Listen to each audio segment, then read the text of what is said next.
අපි වෙමු සීලක බොදු දරුවෝ. දරුවා සරණයි දරුවනි. අපේ දරුවෝ එකතු වෙලා ඉන්නේ DP Education දහම් පාසල සමග. දරුවනි, අද අපි සාකච්ඡා කරන්නේ ශාසන ඉතිහාසය විෂයේ දෙවෙනි කොටස පාඩම් ආරම්භ කිරීම. පළවෙනි කොටසේ අපේ දරුවෝ ශාසන ඉතිහාසයේ විෂය ඉගෙන ගත්තේ ಭಾರತೀಯ ශාසන ඉතිහාසයට අදාළ කාරණා නේද? දැන් අපි ඉගෙන ගන්නේ ලක්දිව ශාසන ඉතිහාසය. ලංකාවේ බෞද්ධ ශාසන ඉතිහාසය කොයි ආකාරයකටද හැඩ ගැහුණේ, එය ආරම්භ වුණේ, සංවර්ධනය වුණේ, ව්‍යාප්ත වුණේ කියන කාරණය සම්බන්ධව මේ ඒකකයේ යටතේ අපේ දරුවන්ට පළවෙනියෙන්ම මහින්දාගමනයේ සම්බන්ධව තමයි ඉගෙන ගන්න තියෙන්නේ. මොකද ලක්දිව බෞද්ධ ශාසන ඉතිහාසය ආරම්භ වෙනවා කියන ඓතිහාසික ප්‍රවෘත්තිය මහින්දාගමනය. ඒතර මහින්දාගමනය තමයි අපි ප්‍රධාන වශයෙන් මෙහිදී අධ්‍යයනයට ලක් කරනු ලබන්නේ. ඒ වගේම අපේ දරුවන්ට මේ දෙවෙනි කොටස යටතේ භික්ෂුණී ශාසනය ආරම්භය ගැන, ඒත් එක්කම මහා විහාරය, අභයගිරි විහාරය, ජේතවන සම්ප්‍රදාය, මහින්දාගමනයෙන් අපේ රටේ ලැබපු දායාද, කලා ශිල්ප සම්බන්ධව අධ්‍යයනයක නිරත වෙන්න පුළුවන්. එහෙනම් දරුවනේ දෙවෙනි කොටස පාඩම් මාලාවේ ආරම්භයේ අද අපිට තියෙන 10 වෙනි පාඩම. ඒ කියන්නේ දෙවෙනි කොටසේ පළවෙනි පාඩම ශාසන ඉතිහාසයේ ග්‍රන්ථයේ 10 වෙනි පාඩම තමයි අද අපිට තියෙන්නේ. පාඩමේ මාතෘකාව මහින්දාගමනය හා ශ්‍රී ලංකාවේ බුදු සසුන පිහිටුවීම. මහින්දාගමනය කියලා කියන්නේ සංදි පදයක්. මහින්ද ආගමනය, මහින්දා ගමනය. ඒ කියන්නේ සොර සංදිය මෙතන තියෙන්නේ. එතකොට දරුවනේ මේ පාඩමේදී අපිට ඉගෙන ගන්න පුළුවන් වෙනවා මිහිඳු හාමුදුරුවෝ ලංකාවට වැඩම කිරීම තුලින් අපේ රටේ සම්බුද්ධ ශාසනයට සිදු සේවය, ඒ වගේම සම්බුද්ධ ශාසන ස්ථාවරත්වයට පත්වීම, ඒ මුල් බැස ගැනීම, ව්‍යාප්ත වීම කියන කාරණා සම්බන්ධව. එහෙනම් දරුවනේ අපි පාඩමට ප්‍රවේශ වෙමු. දැන් දරුවනේ මේ රූප සටහන ඡායාරූපය අපේ දරුවෝ දන්නා මේ චිත්‍රය මිහිඳු මහරහතන් වහන්සේ ධර්ම දූතයන් වහන්සේලා සමග ලංකාවේ මිස්සක පව්වට වැඩම කරපු අවස්ථාව නිරූපණය කරන චිත්‍රයක්. එතකොට මේ වගේ චිත්‍රයක් දැක්කහම දේවානම්පියතිස්ස මහරජුරුවෝ මිහිඳු හාමුදුරුවන්ගෙන් ධර්මයේ ශ්‍රවණය කරලා අපේ රටේ බුද්ධ ශාසනය ආරම්භ වූ අවස්ථාව. ඊට පෙර ඉඳලා අපේ රටේ බුද්ධ ශාසනය පිළිබඳ අදහස තිබිලා තියෙනවා. ගෞතම බුදුරජාණන් වහන්සේගේ පිරිනිවන් පෑමේ අවුරුදු 236කට පස්සේ, අවුරුදු 236ක්. ඒ කියන්නේ බුද්ධ වර්ෂ 236. ඒක අපේ දරුවෝ හොඳින් මතක තබා ගන්න ඕන. කාලය කොපමණද කියන කාරණේ. බුද්ධ වර්ෂ සාමාන්‍යයෙන් අපි වර්ෂ ගණන් කරනකොට බුද්ධ වර්ෂය තමයි බෞද්ධ අය විදිහට අපි නිතරම පාවිච්චි කරන්නේ. අද විවහාර වර්ෂ නම් ක්‍රිස්තු වර්ෂ. හැබැයි මේ වෙනකොට ක්‍රිස්තුස් වහන්සේ ලෝකේ පහළ වෙලා නැහැනේ, අපි දරුවෝ දන්නවනේ. එතකොට මේ ක්‍රිස්තු පූර්ව 3 වන සියවස, එහෙම නැත්නම් බුද්ධ වර්ෂ 236. බුදුහාමුදුරුව පිරිනුවම් පෑවයින් පස්සේ තමයි බුද්ධ වර්ෂය ආරම්භ වෙන්නේ නේද? අන්නේ බුද්ධ වර්ෂ 236 දී තමයි මිහිඳු මහරහතන් වහන්සේ ලංකාවට වැඩම කරන්නේ. බුදුහාමුදුරුවෝ සාරාසංකේය කල්පලක්ෂය පාරමී ධර්ම පූර්ණේ කරලා අවබෝධ කරගත්තා වූ ශ්‍රී සද්ධර්මය පස්වක මහණු ප්‍රධාන පිරිසට පළවෙනියෙන්ම ධර්මයේ දේශනා කරලා ඉන් අනතුරුව ඒ ධර්මය සැටනමක් රහතන් වහන්සේලා සමග ධර්මව්‍යාප්තිය සිදු වෙලා ඒ ධර්මයේ ඉන්දියාවේ මධ්‍ය මණ්ඩලයේ පුරාම ව්‍යාප්ත වෙලා තුන්වෙනි ධර්ම සංගායනාවේ ප්‍රතිඵලයක් විදිහට තමයි අපේ රටට බුද්ධ ශාසනය ලැබෙන්නේ. එතකොට අපි දන්නවා බුදුහාමුදුරුවෝ පිරිනුවම් පෑවයින් පස්සේ බුදුහාමුදුරුවන්ගේ ධර්මයේ සම්බන්ධව ගැටලු මතුවුණා. අපේ දරුවෝ ඒක දන්නවා. දැන් පළවෙනි ධර්ම සංගායනා අවස්ථාව වෙනකොට ධර්මය හා විනය සම්බන්ධ ගැටලුවක් ඇති වුණා. ප්‍රධාන වශයෙන්ම විනය සම්බන්ධ. සුභද්‍ර කියන භික්ෂුව විනය විරෝධී ප්‍රකාශයක් සිද්ධ කළා. ඒ සුභද්‍ර හාමුදුරුවෝ කරපු ඒ ප්‍රකාශය ශික්ෂාපදවල අපි විනයෝ නාම ශාසනස්සජායු කියලා අපි තේරවාදී කියන්නේ. ඒතර විනය ශික්ෂාවන්ට ගැටලුවක් මතුවුණා. අන්නේ ගැටලුව නිසා ඒ ශික්ෂාවන් ආරක්ෂා කිරීම සඳහා අපේ මහතෙරුන් වහන්සේලා ප්‍රථම ධර්ම සංගායනාව සූදානම් කළා. එහිදී ධර්ම විනය සංගායනා කළා. ඒ ධර්ම විනය සංගායනාව තුළින් ධර්මයත් විනයත් සංරක්ෂණය වුණා. ඒ සංරක්ෂණය වීමේ ප්‍රතිඵලයක් විදිහට බාණක පරම්පරා ඇති වෙලා ඒ බාණක පරම්පරාවලින් මුඛ පාඩමින් කටපාඩමින් මේ ධර්මය පවත්වාගෙන ආවා. ඉන් අනතුරු දෙවෙනි ධර්ම සංගායනාව බුදුහාමුදුරුවෝ පිරිනුවම් පාලා අවුරුදු 100ක බුද්ධ වර්ෂ 100ේදී පැවැත්වුණා. ඒ සංගායනාවෙන් විනය කාරණයක් තමයි හේතුුනේ දසවස්තුව. ඒ දසවස්තුව විනය විරෝධී බව උබ්බහිකාවක් විසින් කාරක සංඝ සභාවක් විසින් තීරණය කරලා ඉන් අනතුරුව තුන්වෙනි ධර්ම සංගායනාවේදී තමයි මේ තේරවාද විභජ්‍යවාද සම්ප්‍රදාය නව රටවල් 9කට ධර්ම ව්‍යාප්තිය සඳහා සංවිධානය වෙන්නේ. ඒ සඳහා ප්‍රධාන රාජ්‍ය අනුග්‍රහය දක්වන්නේ අපි දන්නවා කවුද රජුරෝ? ධර්මාශෝක මහාධිරාජ්‍ය නේද? අශෝක චක්‍රවර්ති කියලා කියන්නේ. ಭಾರತයේ පහළ වූ අසහාය පාලකෙක්. එතුමා බෞද්ධ බවට පත් වෙලා කාලිංග යුද්ධයෙන් නැති වූ චිත්තසන්තාපය එතුමා විශාල යුද්ධයක් කාලිංග දේශයත් එක්ක සිදු කරනවා. ඒ යුද්ධයෙන් එතුමා විශාල වශයෙන් චිත්ත වික්ෂෝපයට පත් වෙනවා. ඒ චිත්ත වික්ෂෝපය නිසා එතුමාගේ සිත සංසුන් වෙන්නේ නීග්‍රෝධ කියන සාමණේර හාමුදුරුවන්ගේ ඉඳුරන් ඒ හික්මුණු ඉඳුරන් දැකීම තුලින් උන්වහන්සේගේ ඒ නිවුණු ස්වභාවය පැහැදීමට පත් වෙලා තමයි රජුරෝ බෞද්ධයෙක් බවට පත් වෙන්නේ. පත් වෙලා ඒ බුදුදහම මොග්ගලී පුත්තිස්ස මහරහතන් වහන්සේගෙන් මනවින් අවබෝධ කරගෙන අධ්‍යයනය කරලා දුසිල් මහණෝ ශාසනයෙන් නිරපලා ශාසන සංශෝධනයක් ඇති කරලා තමයි රටවල් 9කට තේරීය විභජ්‍යවාද සම්ප්‍රදාය ව්‍යාප්ත කරන්නේ. එතකොට තුන්වෙනි ධර්ම සංගායනාවේ ප්‍රතිඵලයක් විදිහට තමයි අපේ රටට බුද්ධ ශාසනය හිමි වෙන්නේ. කිතාම් වැදගත් ඓතිහාසික සිද්ධියක්. එතකොට ක්‍රිස්තු පූර්ව 3 වන සියවස එහෙම බුද්ධ වර්ෂ 236 දී මිහිඳු මහරහතන් වහන්සේ අපේ රටට සම්බුද්ධ ශාසනය ලෝතර අමාමෑණී බුදු පියාණන් වහන්සේ දේශනා කරපු ඒ සුවහසූ දහසක් ධර්මස්කන්ධේ නියෝජනය කරන ඒ සම්බුද්ධ ශාසන දායාදය අපිට හිමි වෙන්න පටන් ගන්නවා. අන්නේ සම්බුද්ධ ශාසන දායාදය තමයි අපිට මේ දක්වාම අපේ රටේ සංස්කෘතිය හැඩ ගැහෙන්න කලාව, සාහිත්‍ය, භාෂාව, ගෘහ නිර්මාණ කලාව ආදී සෑම ශාස්ත්‍රයක්ම පෝෂණයට අවශ්‍ය කරන සංස්කෘතික වපසරිය බුදුදහමෙන් අපිට උරුම වෙන්නේ. එහෙනම් දරුවනේ අපේ දරුවෝ විශේෂයෙන් මේ පාඩමේදී මතක තබාගත යුතුම කාරණේ තමයි මිහිඳු මහරහතන් වහන්සේ වැඩම කරන්නේ බුදුහාමුදුරුවෝ පිරිනුවම් පාලා අවුරුදු 236කට පසුව කියන කාරණය. ඒක ඊටාම් වැදගත් කාරණයක්. මෙන්න මේක ඊටාම් වැදගත් ක්‍රිස්තු පූර්ව 3 වන සියවස. ඒක විශේෂයෙන් මතක තියාගන්න. සියවස මොකක්ද කියලා අපේ දරුවෝ මතක තියෙන්න ඕන. මොකද මේ සියවස නිතරම අපි ඉගෙන ගන්නකොට සාකච්ඡා කරනවා මේ ක්‍රිස්තු පූර්ව 3 වන සියවස. ඒක ඊටාම් වැදගත් සියවසක්. ක්‍රිස්තු පූර්ව 3 වන සියවස කියන්නේ. ඒක අපේ දරුවෝ විශේෂයෙන් මතක තබා ගැනීම වැදගත්. ක්‍රිස්තු පූර්ව 3 වන සියවස. මේක ඓතිහාසික අවස්ථාවක් නියෝජනය කරන සියවස.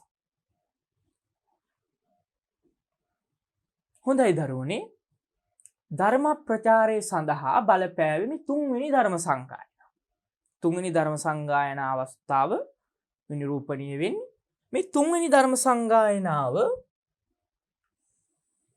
අශෝක අධිරාජ්‍යගේ අනුග්‍රහයෙන් මේ සංගායනාව පැවැත්වේ.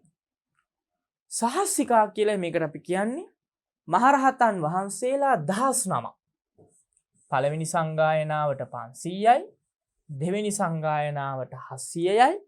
ඒක අපි කියනවා සප්ත සතික, පළවෙනි එක පංච සතික, තුන්වෙනි සංගායනාව සහස්සික 1000. මහරහතන් වහන්සේලාගේ සහභාගීත්වයෙන් විනය පිටකය, සූත්‍ර පිටකය, අභිධර්මයේ පිටකය කියන මේ තුන් පිටකය සංගායනා කරනවා. මෙහිදී වැදගත් වෙන්නේ අභිධර්ම පිටකය සම්පූර්ණත්වයට පත්වීම නේද? අභිධර්ම පිටකය ග්‍රන්ථ 7ක් තියෙනවා. අපි ඒවට කියනවා සප්ත ප්‍රකරණ. මේ සප්ත ප්‍රකරණ මොනවද කියලා ඇහුවොත් අපේ දරුවන මතක තියෙන්න ඕන. අභිධර්මයේදී මේවා අපි මතක තියාගන්න. ධම්ම සංගිනි, විභංග, ධාතු කතා, යමක, ප ဋ ාණ, පුග්ගල පඤ්ඤත්ති, කතාවත්තු ආදී විදිහට ප්‍රකරණ 7ක්, ග්‍රන්ථ 7ක් අභිධර්ම පිටකෙට තියෙනවා. මේ අභිධර්ම පිටකයේ ග්‍රන්ථ 7න් අවසාන ග්‍රන්ථයේ විදිහට මේ තුන්වෙනි සංගායනාවේදී මොග්ගලී පුත්තතිස්ස මහරහතන් වහන්සේ, මොග්ගලී පුත්තතිස්ස මහරහතන් වහන්සේගේ චරිතය අපිට අමතක කරන්න බෑ. මොකද හේතුව දරුවනේ මේ තුන්වෙනි ධර්ම සංගායනාවේ තේරාසනිය නැත්තම් මූලිකත්වයේ දරන්නේ මොග්ගලී පුත්තතිස්ස මහරහතන් වහන්සේ. ඒ විතරක් නෙමෙයි. විදේශ රටවල් වලට මේ ධර්මයේ ව්‍යාප්ත කළ යුතුය කියන අදහස ඉදිරිපත් කරන්නේ මොග්ගලී පුත්තතිස්ස මහරහතන් වහන්සේ. ඒතර බලන්න උන්වහන්සේගේ දූරදර්ශී බව. මොකද මේ වෙනකොට දරුවනේ සම්බුද්ධ ශාසනයේ නිකාය 18ක් ගොඩනැගිලා තියෙනවා. අපේ පොතක් තියෙනවා නිකාය සංග්‍රහය කියලා. ගම්පොළ යුගයේ දෙවන ධර්මකීර්ති හාමුදුරුවෝ ලියපු නිකාය සංග්‍රහය කියන පොතක්. එහි සඳහන් වෙනවා අශෝක රජුරුවන්ගේ කාලේ වෙනකොට ඉන්දියාවේ බෞද්ධ නිකායන්, බෞද්ධ සම්ප්‍රදායන් 18ක් ගොඩනැගිලා තියෙනවා. එසේ මෙසේ ප්‍රමාණයක් නෙමෙයි. පොඩි ප්‍රමාණිකුත් නෙමෙයි. නිකාය 18ක්. නිකාය 18. මේ නිකාය 18 ප්‍රධාන වශයෙන් නිකාය 18ක් තිබුණා. මේ 18 ප්‍රධාන වශයෙන් කොටස් දෙකක් තිබුණා. මුල් කාලේ ඔක්කොම මහා සංඝයා හැඳින්නුවේ තේරීය, ශාක්‍ය පුත්‍රීය ශ්‍රමණ. ශාක්‍ය පුත්‍රීය ශ්‍රමණ. මේ ශාක්‍ය පුත්‍රීය ශ්‍රමණ සම්ප්‍රදාය ප්‍රධාන වශයෙන් කොටස් දෙකකට බෙදුණා. ඒ තමයි පැරණිම සම්ප්‍රදාය අනුගමනය කරපු තේරවාදී. තේරවාද කියන කොටස. තේරවාද කියන්නේ තෙරවරුන්ගේ වාදය. මෙතන තෙර කියලා කියන්නේ පළවෙනි ධර්ම සංගායනා ආදී අවස්ථාවල වැඩ හිටපු මහා කාශ්‍යප, උපාලි ආදී මහා තෙරුන් වහන්සේලාගේ වාදය තේරවාදය. ඒ පැරණිම අවස්ථාව. ඊළඟට මහා සාංගික. මහා සංඝික.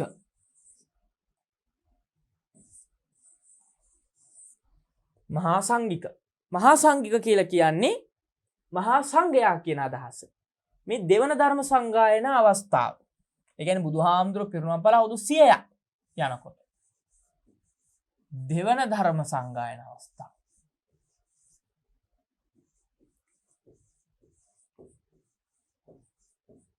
දෙවන ධර්ම සංගායන අවස්ථාව වෙනකොට තමයි මේ ප්‍රධාන නිකායද්වයක් ඇති වෙන්නේ. නිකාය දෙකක්. තේරවාද, මහා සංඝික. එතකොට මේ මහා සංඝික සම්ප්‍රදාය ඉතා ප්‍රබල වුණා. මොකද මේ දෙවන ධර්ම සංගායනාව සඳහා 700ක් මහරහතන් වහන්සේලා සම්බන්ධ වෙන්නේ 700යි. හැබැයි මහා සංඝික සංගායනාවට 10000 භික්ෂු සංඝයා එකතු වෙනවා. ඒ කියන්නේ වජ්ජිපුත්තක භික්ෂූන්ගේ දස වස්තුව පිළිගත්තු සංඝ පිරිස 10000. ඒතර බලන්න ඒ කාලීන අවශ්‍යතාවයන් විදිහට එයයි සලකලා තිනවා දස වස්තු විශාල සංඝ පිරිසක් 10000ක් එකතු වෙලා තියෙනවා. ඒතර මේ තේරවාදයේ තුලුත් තවත් නිකාය ගණනාවක් බිහි වෙනවා. මහා සංඝ සම්ප්‍රදාන තවත් නිකාය ගණනාවක් බිහි වෙනවා. මෙන්න මේ විදිහට බිහි වූ නිකාය 18ක් අශෝක රජුරුවන් කාලේ වෙනකොට තියෙනවා. ඒතර මේ නිකාය 18න් පිරිසිදු තේරවාදය. එහෙම නැත්නම් තේරවාදයේ එක් ශාඛාවක් වුණ විභජ්‍යවාදය. තේරවාදයේ එක් ශාඛාවක් වුණ විභජ්‍ය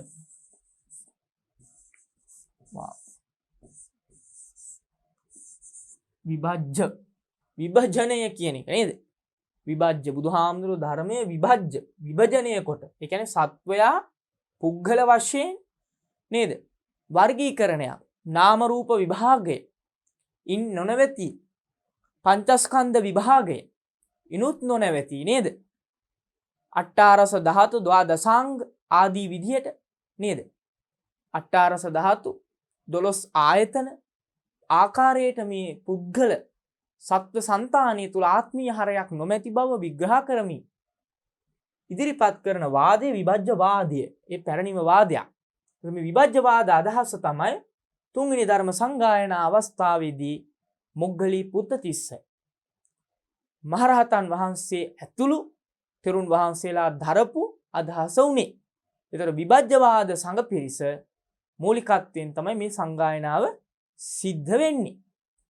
ඒතර මේ විභජ්‍යවාදී අදහස් අපිට හොඳින් අඳුරා ගන්න පුළුවන් තැනක් තමයි අභිධර්ම පිටකයේ අර මම පෙර සඳහන් කරපු ග්‍රන්ථය. මොකක්ද ඒක? කතාවත්තුප්පකරණ. කතාවත්තුප්පකරණ. කතාවත්තුප්පකරණ. කතාවත්තුප්පකරණ. ඒ කියන්නේ කතාවත්තු. මේ කතාවත්තුප්පකරණය අභිධර්ම පිටකයේ 4 වෙනි ග්‍රන්ථය.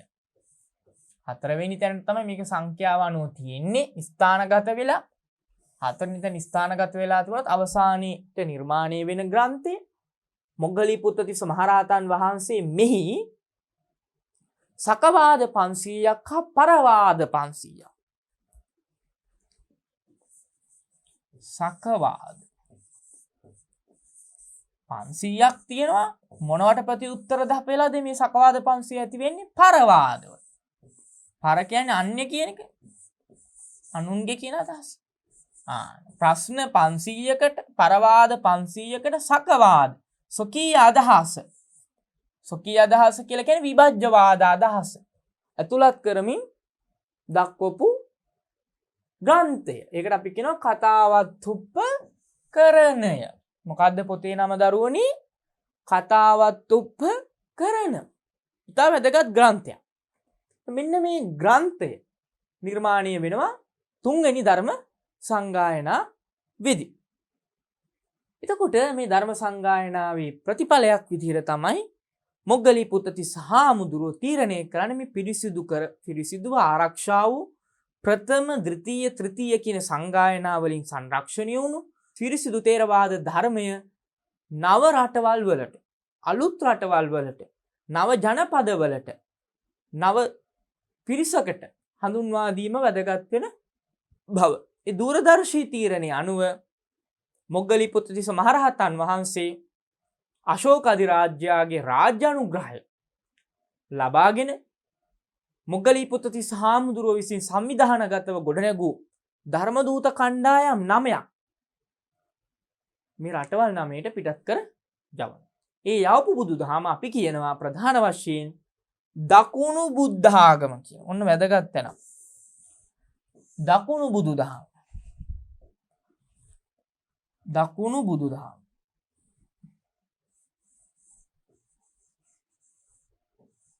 දකුණු බුදු සමය.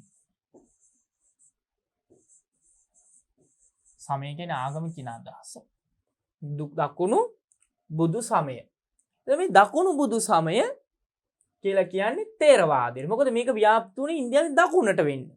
විශේෂයෙන්ම අග්‍රික ආසියාතික ප්‍රදේශ සහ දකුණු ආසියාතික ප්‍රදේශ. විශේෂයෙන්ම තඹපන්නි දීප, වනවාස ආදී තැන්. ඒත් එක්කම බුරුමය, කාම්බෝජ්, ලාओස්, සියම් ආදී නැගෙනහිර ආසියානු ප්‍රදේශයේ පහළට තමයි මේක ව්‍යාප්ත වුණේ. ඒකට කියන්නේ දකුණු බුදුදහම. දකුණු බුදුදහම කියලා කොහේර තියෙනවා ඒක තේරවාද බුද්ධ ආගම අදහස් වුණා. මීට ප්‍රතිපක්ෂව මහා සාංඝික සම්ප්‍රදායෙන් ආපු බුද්ධ ආගම උඩටම ව්‍යාප්ත වුණා. ඉතින් උඩට ඒකට අපි කියන උතුරු බුදුදහම. උතුරු බුදු සමය. උතුරු බුදු සමය කියලා කියන්නේ දරුවනේ මහායාන බුද්ධ ආගම. මහායාන බුදු සමයට. ඒ ව්‍යාප්තියෙන් ඉන්දියාවෙන් උතුරට මධ්‍ය ආසියාව ඔස්සේ චීනයට ඊට අනතුරුව කොරියාවට ජපානයට ආදී රටවල් වලට ව්‍යාප්ත වෙන බුද්ධ ආගමන අපි කියනවා උතුරු බුද්ධ ආගම. එතන මේ දකුණු බුද්ධ ආගම හා උතුරු බුද්ධ ආගම. මේ දකුණු බුදු සමය තමයි පැරණිම බෞද්ධ සම්ප්‍රදාය විදිහට ලෝකෙ උගතුන් සලකන්නේ. මේ සම්ප්‍රදාය දීර්ඝ කාලයක් අද දක්වා අවිච්ඡින්නම පවතිනවා. ඒකට අවශ්‍ය කරන දේ සැපෙව්වේ තුන්වෙනි ධර්ම සංගායනාවේදී මොග්ගලිත් පුත්තිස්ස හාමුදුරුවෝ තීරණය කරපුවේ නව රට සසුන් පිහිටවීම. නව රට.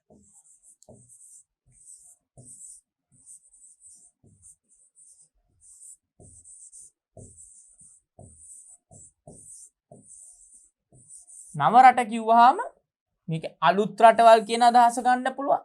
සංඛ්‍යාත්මක 9 කියන අදහස රටවල් 9කට බුද්ධ ආගමයක් දෙකම ගන්න පුළුවන්. අලුත් රටවල් කියන අදහස ගන්නත් පුළුවන්. රටවල් 9 කියන අදහස ගන්නත් පුළුවන්. අපරාන්තක දේශ, යෝනක දේශ, හිමවතය ආදී විදිහට ඉන්දියාවේ බොහෝ ප්‍රදේශ මේ නාම රටවල් 9 අතර ಭಾರತයේම. දැන් හිමවතේ ಭಾರತයේ භූමියටමයි තියෙන්නේ. ඒත් එක්කම අපරාන්තක දේශ, ඒක යෝනක දේශ, ග්‍රීක ප්‍රදේශ. යොන් කියලා කියන්නේ මුස්ලිම් ආදී කියන අදහස නේද? මුස්ලිම් කියන වචනේ ජොන් ලියන් ගැන අපි සංදේශාවලිය වල තියෙන. යෝනක දේශ, අපරාන්තක දේශ, හිමවතය. ඒත් එක්කම වනවාස දේශ දකුණු ඉන්දියානු ප්‍රදේශ ಭಾರತයේ. ඒත් එක්කම ස්වර්ණ භූමි සහ තාම්බපන්නි භූමිය තමයි ඉන්දියාවෙන් බැහැර ඉන්දීය උපමහද්වීපයේ බැහැරව මේ දහම ව්‍යාප්ත වුණේ. විශේෂයෙන්ම අග්නිකාසියානු ප්‍රදේශයට තමයි අපි කියන්නේ ස්වර්ණ භූමි. එය බුරුම ප්‍රදේශය, සියම් භූමියත් කියන දෙකම අයිති වෙනවා මේ ස්වර්ණ භූමි කියන ප්‍රදේශයට. රත්තරන් පොළව කියන එකනේ ස්වර්ණ භූමි කියලා කියන්නේ. ස්වර්ණමය භූමියක්. තාම්බපන්නි දීප සම්බන්ධව මතයක් තියෙනවා. ප්‍රධාන වශයෙන් පිළිගන්න මතය මේ ලංකා දීපය. සමහර මතයක් තියෙනවා දකුණු ඉන්දියාවේ ප්‍රදේශයක් කියන අදහස. කෙසේ වෙතත් ප්‍රධාන මතය ලංකාව. මේ විදිහට ධර්මදූත කණ්ඩායම් 9ක් සංවිධානගතව තමයි මේ ධර්ම ව්‍යාප්තිය සඳහා සම්බන්ධ වෙන්නේ. එහෙනම් දරුවනේ මේ නවරට සසුන් පිහිටුවීම බලපානවා සම්බුද්ධ ශාසනය අද දක්වා චිරස්ථායීව ආරක්ෂා වෙන්නේ. එහෙනම් බලමු කොහොමද මේ කාර්ය ලංකාව තුල සිද්ධ වෙන්නේ කියලා. ලංකාව තුල මේ බුද්ධාම ස්ථාවරත්වයට පත් වෙන්නේ කොහොමද? ඒතකොට ඒ සඳහා බලපෑවේ තුන්වන ධර්ම සංගායනාව. මේ ධර්ම සංගායනාව අපේ ශාසන ඉතිහාසයේ ඉතාම වැදගත් වෙන සන්ධිස්ථානයක්. අපේ රටේ අය මහින්දාගමනයට පෙර බුද්ධ ආගම දැන සිටු බවට සාධක අපිට හම්බෙනවා. දැන් මහින්දාගමනය සිද්ධ වෙන්නේ ක්‍රිස්තු පූර්ව 3 වන සියවසේ. බුදුහාමුදුරුවෝ ලෝකෙ පහළ වෙන්නේ දරුවනි ක්‍රිස්තු පූර්ව 6 වන සියවසේ. කියන්නේ ඊට අවුරුදු 300 විතර පෙර. ඉතින් ඊට පෙර අපේ ආසන්න රාජ්‍ය දැන් ඉන්දියාවයි ලංකාවයි අතර ගත්තොත් භූගෝලීය වශයෙන් ඉතාම ආසන්නතාවක් තියෙනවා. ලංකාවත් ඉන්දියාවත් අතර. ඒතකොට ඉන්දියාවේ මේ පහළ වූ විශාල ආගමික දාර්ශනික ප්‍රබෝධයක් ඇති වූ දහම අවුරුදු සියවස් 3ක් යනකම් අපේ රටේ පහස නොලැබී තිබෙන්න විදිහක් නැහැ. මොකද දුර ඈත රටක් නෙමෙයි නේද? ආසන්න රාජ්‍යයක්.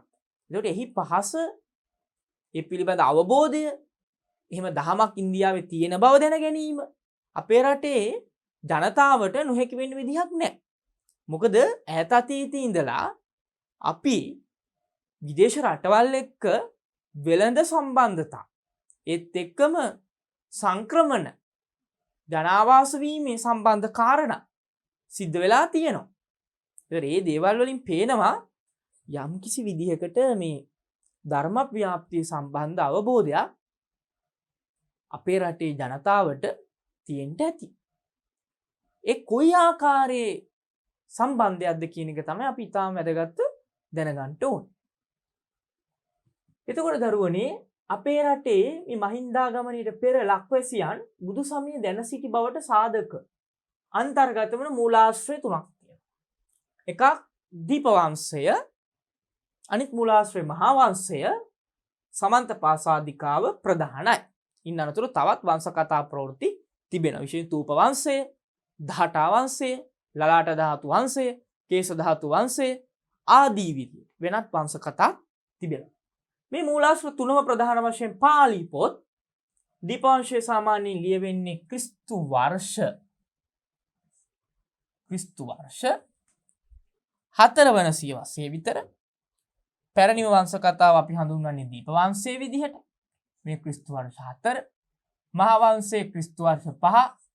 එක් සියවසේම තමයි සමන්තපාසාදිකා කියන විනය අටුවාවලියන්. දීප වංශයේ බහුකත්ෘක කෘතියක් බව පේනවා. මේක භික්ෂුණීන් වහන්සේලා පිරිසක් ලියව බවට සමහර උගතුන් මත පළ කරලා තියෙනවා. මහා වංශයේ පළවෙනි කොටස නම් මහා මහාමුදුරුවෝ ලියන්නේ. සමන්තපාසාදිකා විනය අටුවාව, මේ සමන්තපාසාදිකා කියලා කියන්නේ විනය පිටකේ අට කතාව. ඒ ලියන්නේ බුද්ධඝෝෂ අටුවාචාර්යින් වහන්සේ. මේ සමන්තපාසාදිකාවේ බාහිර නිධාන වර්ණනාව අනිතා වැදගත් වෙන තැන. සමන්තපාසාදිකාව කියන ග්‍රන්ථයේ තියෙනවා බාහිර නිදාන වර්ණනාව. බාහිර නිදාන වර්ණනාව. මේ බාහිර නිදාන වර්ණනාවේ මහින්දාගමනය සම්බන්ධව තොරතුරුත් ඊට පෙර බුදුදහම පැවිදි සාධක දක්වලා තියෙනවා. එහෙනම් දරුවනේ අපි බලමු ඒ සාධක මොන වගේද කියන එක.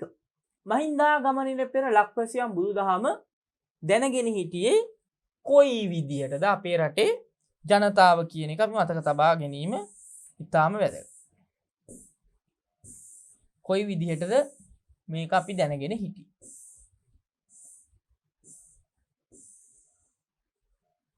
අපි බලමු කොයි ආකාරයට දැනගෙන හිටියේ. මිහිඳු හාමුදුරුවෝ වැඩම කරන්න සියවස් 3කට පෙර තමයි සාමාන්‍යයෙන් අපේ රට ජනාවාස වුණා කියලා මහා වංශයේ දක්වලා තියෙන්නේ. ඒ කියන්නේ ක්‍රිස්තු පූර්ව 6 වන සියවස.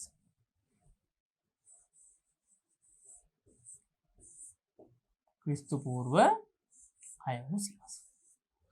මේ සියවසේ තමයි බුදුහාමුදුරුවෝ ಭಾರತ දේශයේ පහළ වෙන්නේ.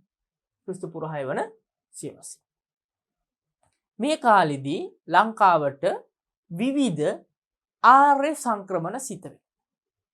පළවෙනියෙන්ම විජය රජුව ලංකාවට එනවා කියන අදහස. විජය රජු ඇතුළු පිරිස.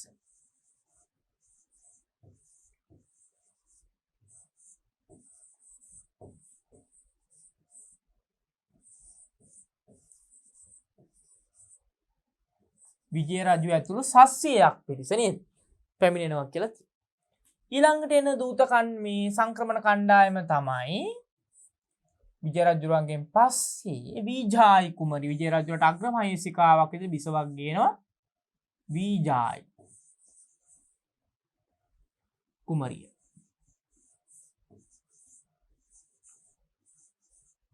ඇතුළු පිරිස ඒ කණ්ඩායම.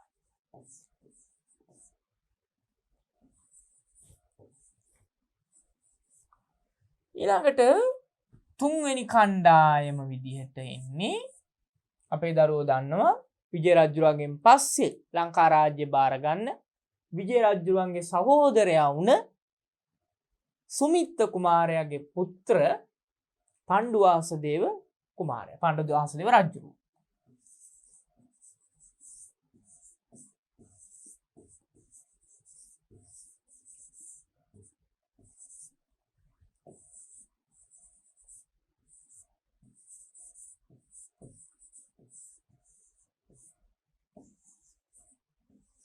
පණ්ඩුවාසදේව රජු ඇතුළු පිරිස.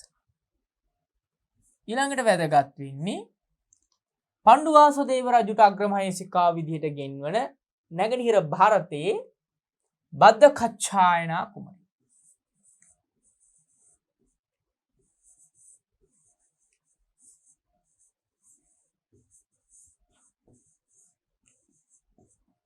බද්දකච්ඡායනා කුමරිය ඇතුළු පිරිස.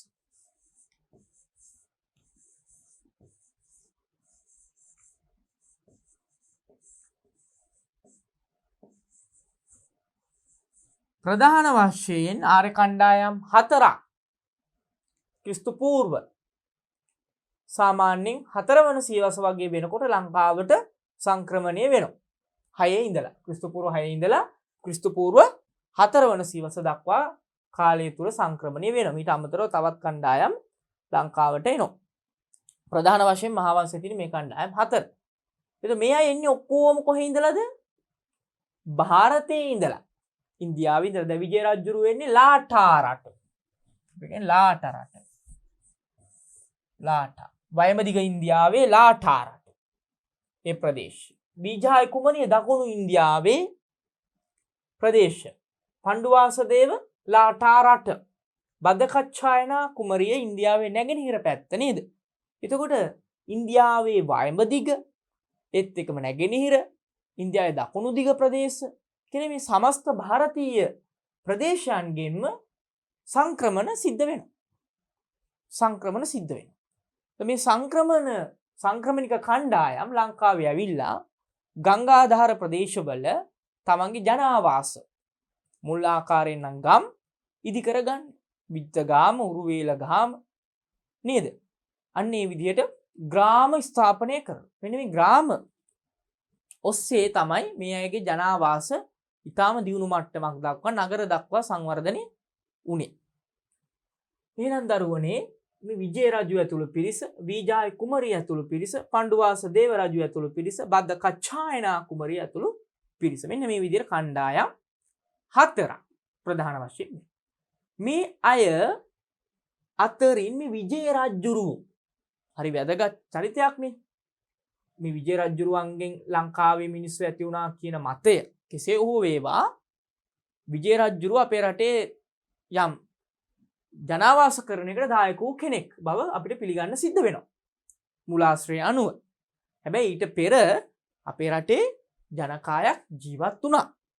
ඒ ජනතාව පහත් ගෝත්‍රික මිනිස්සුම නෙමෙයි. පුරාවිද්‍යාත්මක කැණීම් මගින් උඩරංචාමඩම ආදී ප්‍රදේශවලින් ඉතා දියුණු තාක්ෂණික ලක්ෂණ අපේ රටේ හිටපු ස්වදේශික දිනුසුගේ හොයාගෙන තිබෙනවා. සුසාන ක්‍රමයේ දියුණුව, භාණ්ඩ පරිහරණය ආදී දේවල් සම්බන්ධව. එතකොට යම් ශිෂ්ටාචාරයකට නැඹුරු වෙමින් පැවතුණු ජනකායක් අපේ රටේ වාසය කරලා තිබෙනවා. ඒ අයත් එක්ක මේ ಭಾರತයෙන් ආපු සංක්‍රමණික කණ්ඩායම් අතර සම්මිශ්‍රණය වෙලා තමයි මේ ජනගහණය වැඩි වෙලා මේ නගර නිර්මාණය වෙලා මේ දියුණුව ඇති වුණේ. එහෙනම් දරුවනේ විජය රජුරු එනවා කියලා මහා වංශයේ තියෙන්නේ බුදුහාමුදුරුවෝ පිරිනුවම් පාපු දවසේ. ඒ කියන්නේ ක්‍රිස්තු පූර්ව 544. ක්‍රිස්තු පූර්ව 544. ඒක මතක තියාගන්න සීවස. ක්‍රිස්තු පූර්ව 544 බුද්ධ වර්ෂ ආරම්භ වෙන අවස්ථාව. මේ 544 දී බුදුහාමුදුරුවෝ පිරිනුවම් පාන්නේ අපේ දරුවෝ දන්නවා මොන පොය දවසේද? තෙමගොළම සිද්ධ වෙන්නේ එකම පොයකනේ. වෙසක්. ඔන්න වෙසක් පොය දවසේ තමයි විජය රජුරු ලංකාවට එනවා කියලා මහා වංශේ තියෙන්නේ. මහා වංශය. ඒක එසේ මෙසේ සිදුවීමක් නෙමෙයි බුදුහාමුදුරන්ගේ ආශිර්වාදය යටතේ එනවා කියලා තමයි මහා වංශය කියන්නේ.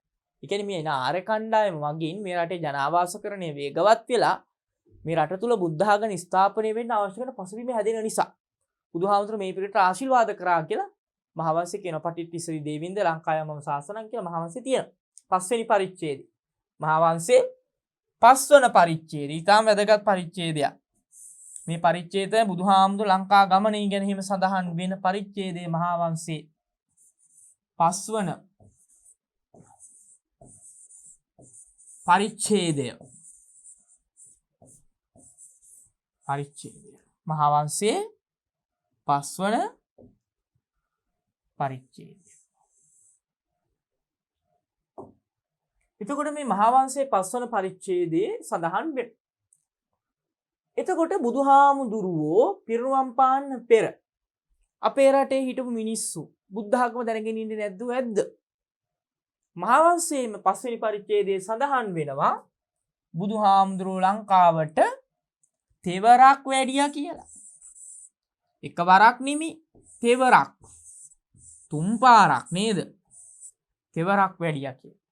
බුදුහාමුදුරුවෝ කිසිම රටකට තෙවරක් වැඩියා කියලා ඒ රටේ ජනශ්‍රුතිය නැහැ. දැන් බුරුමේ ජනශ්‍රුතිය තියෙනවා බුදුහාමුදුරුවෝ ඒ රටට එක්වරක් වැඩම කරලා කියලා. හැබැයි අපේ ජනශ්‍රුතියක් මේ මහාවංශ මූලාශ්‍රය තුල ගොනු වෙලා තියෙන ප්‍රවෘත්ති අනුව පේනවා බුදුහාමුදුරුවෝ අවස්ථා 3කදී ලංකාවට වඩිනවා. බුදු වෙලා ආසන්න කාලේ තමයි පළවෙනි ලංකා ගමනේ සිද්ධ වෙන්නේ. මාස 9ක් වගේ කාලෙකදී.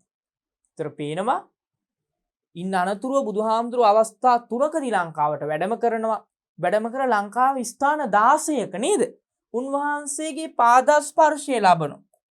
පොඩි ප්‍රමාණයක් නේ. තෙවරක් වඩිනවා ස්ථාන නම් 16ක්. අපි ඒවට කියන්නේ සොළොස් මස්ථාන.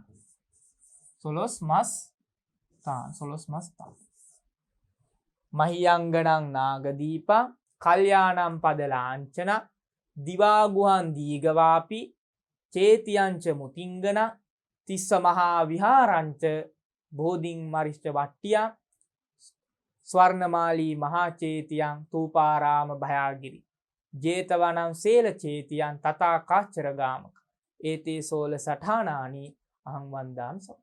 සොළොස් මස්ථාන වන්දනා කරන ගාතම ස්ථාන 16 ති. මොනවද ස්ථාන 16? මහියංගන නාගදීපං කල්යාණ. ඔන්න පළවෙනි බුදුහාමුදුරුවෝ වඩින ස්ථාන 3. අවස්ථා 3. මොනවද අවස්ථා 3? මහියංගනය පළවෙනි අවස්ථාව.